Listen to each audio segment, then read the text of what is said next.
Chao pueblo, la lluvia de hoy en 3 minutos, pero no se olviden dejar ese me gusta, suscribirse y compartir. La noticia más importante del día de hoy es que por fin llega confirmación de varias fuentes muy confiables de que Marco Ottolini será el nuevo director deportivo de la Juventus. En los próximos días debería firmar. Si se preguntan quién es Ottolini, tiene un pasado en la Juventus, ya estuvo como parte de la dirección deportiva de los juveniles hace ya varios años, se fue al Genoa y regresa ahorita como director deportivo reportándole a Damien Comolli. Algunos de los jugadores que llevó al Genoa que resaltan serían Norton Cuffy, Gudmundsson y el mismo Retegui, entre otros. Veremos cómo se acopla y realmente cuál sería su objetivo, ya que se dice que estaría más involucrado en la zona de ojeadores y de cazatalentos. Hablando de esto, se reporta que todos en la Juventus, incluyendo Ottolini y Spalletti, estarían de acuerdo en que Khéphren Thuram no se tocará en invierno. Quieren construir un proyecto junto a Thuram en el medio del campo,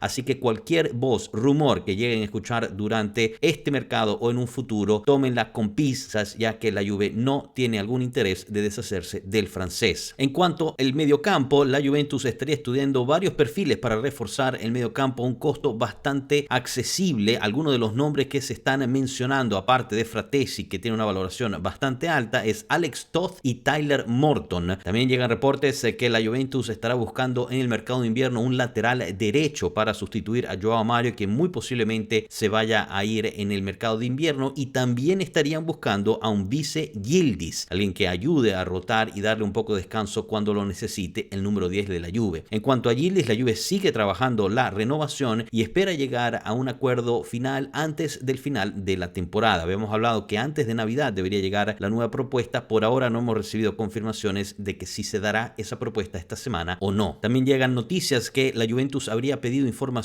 por Lorenzo Luca, quien está actualmente cedido en préstamo con obligación en el Napoli, el cual tendría que comprar la ficha del delantero en cuanto haga los primeros puntos en febrero. La Juve querría saber si hay oportunidad de llevarse a Luca en préstamo. Y el día de hoy cerramos con el Genoa, quien no se rinde por Mattia Perin. Sigue empujando fuertemente para llevarse a Mattia de la Juventus, pero por el momento la Juventus no busca ceder o vender a Mattia Perin, y parece que el mismo Perin no está muy convencido con la operación. Independientemente, la Juventus está guardando en salud y empieza a ver alternativas en caso de que Perin termine de convencerse e ir al equipo de De Rossi. Por su parte, Comolli está observando a dos porteros, Christos Mandas y Dominik Livakovic, como posibles sustitutos del italiano.